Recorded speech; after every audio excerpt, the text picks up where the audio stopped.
Voting isn't just going to the polls anymore on Election Day. Options like early voting, mail-in voting, and ballot drop boxes are available to more voters and are growing in popularity. How to Vote is a tool created by Democracy Works, and it breaks down the options your state offers by forecasting a ballot, empowering you to decide where and when to vote. Democracy works best when we all vote, but misinformation and confusion about election procedures have resulted in low voter turnout. How to Vote takes the guesswork out of the voting process. It is easy to use and helps folks from all over the country overcome many of the process barriers to voting. It is committed to helping you vote no matter what. You can use the How to Vote tool to sign up for election reminders, see what's on your ballot, get step-by-step assistance requesting your mail ballot, explore your options for returning your mail-in ballot, check your voter registration status, and find your local polling site, and make sure that you have an appropriate ID to bring with you. Decide when and where you'll vote this year at howto.vote.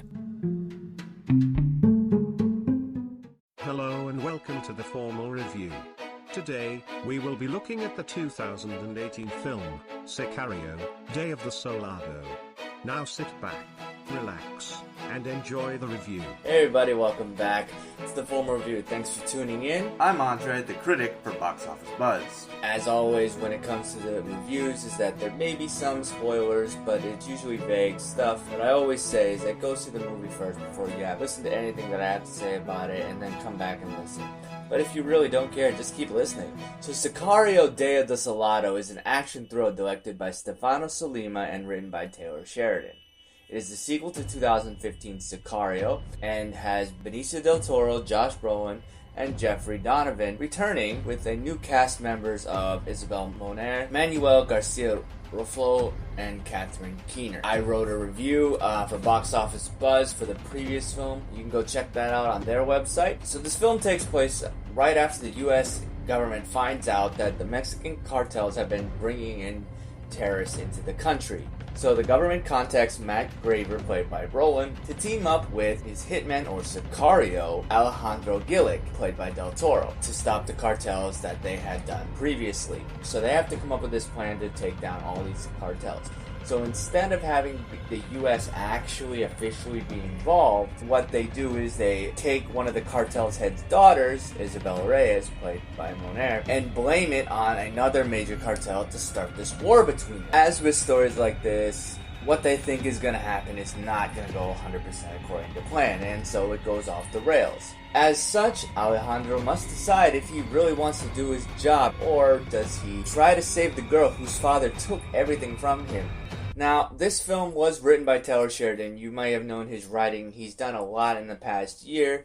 He's done Hell or High Water. He did Sicario. He also did Wind River. And he's kind of this guy who likes to do this type of Western, but also trying to tie in some political statement. And that's kind of what he did with the first film. And he does usually create a fairly decent story. And this film doesn't really step too far from that. And he blends multiple genres. I mean, you have, obviously, the Western, you have kind of a crime thriller, you have all these mixed in to comment on the violence that's happening at the U.S.-Mexico border. So the story itself is pretty solid, and it has some inspiring elements, such as some of the action scenes are pretty intense, and the direction's pretty decent from Sollima, and so is the cinematography, done by Dariusz Wolski. I'm probably mispronouncing that. And the film does look very similar to the original, and like I said, the returning people from this film is mostly Del Toro and Brolin. Now, Del Toro and Brolin's characters is what this film's about. It focuses on them, and this screenplay by Sheridan actually looks at these characters in ways that they didn't do in the first film because they had to share it with Blunt. Del Toro is great as Alejandro again, and what is really cool about his character is that he's able to create this kind of touching relationship with Isabella. Being somebody who lost his entire family, and to take on a surrogate father toward this character of this person who killed his entire family shows a deep progression into his psyche, in that he's really upset about his family being killed, but he can't lose his fatherhood aspects, and he sees this young girl who's clearly in trouble, and he, even with his killer instincts, he can't help but want to help her. Now, Brolin is also very good here. I think, he's really doing a lot when it comes to 2018. He's Deadpool, the Avengers film, and now this. The rest of the cast, I think, are decent. The main problem with this film is that it's missing a lot of the things that made the original so good. The score writing is not going to be the same because Johan Johansson passed away earlier this year. This film also lost the cinematography of Roger Deakins and direction of Denis Villeneuve. The latter two there are able to give the viewers this kind of sense of discomfort and unknown, and that actually also helps Emily Blunt's character because she represents who the audience is. She's entering this world that she doesn't really know anything about, as are viewers. The message that the original film had, I think, isn't there either, which I go into detail a little bit more so in my written review for Box Office Buzz. I don't think this film has really a good message or theme really at all.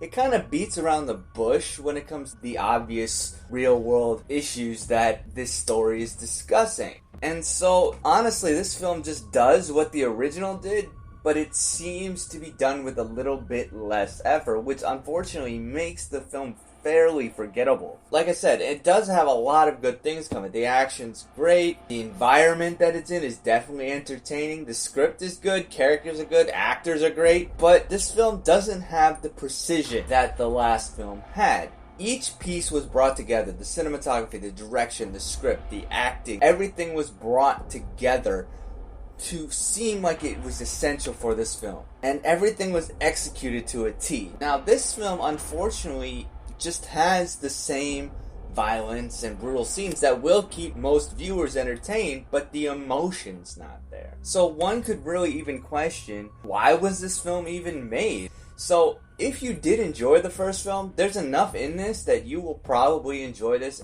at least once, but it's not really mandatory to see in theaters. So I would rate this film a 3 out of 5 bow ties. I want to know what you thought of the film. How does it compare to the original? Talk to me on Facebook. Talk to me on Twitter. Talk to me on Instagram. The URL's the same on all three. It's at The Formal Review. You can also check out Box Office Buzz on Twitter and Facebook and every type of media. That's where you can get up-to-date movie news. For the next episode, I'm going to be discussing the top films of 2018 so far. We have gone through 6 months of film. There's been a lot of movies that have come out, so we have to talk about what the best ones are. You don't want to miss that episode, so please subscribe. You can find us on iTunes, Google Podcasts, Stitcher, and many more. So look out for that episode, and until then, I'll see you at the movies. Take care, guys. Thanks for tuning in to this episode of The Formal Review. We hope you'll join us again.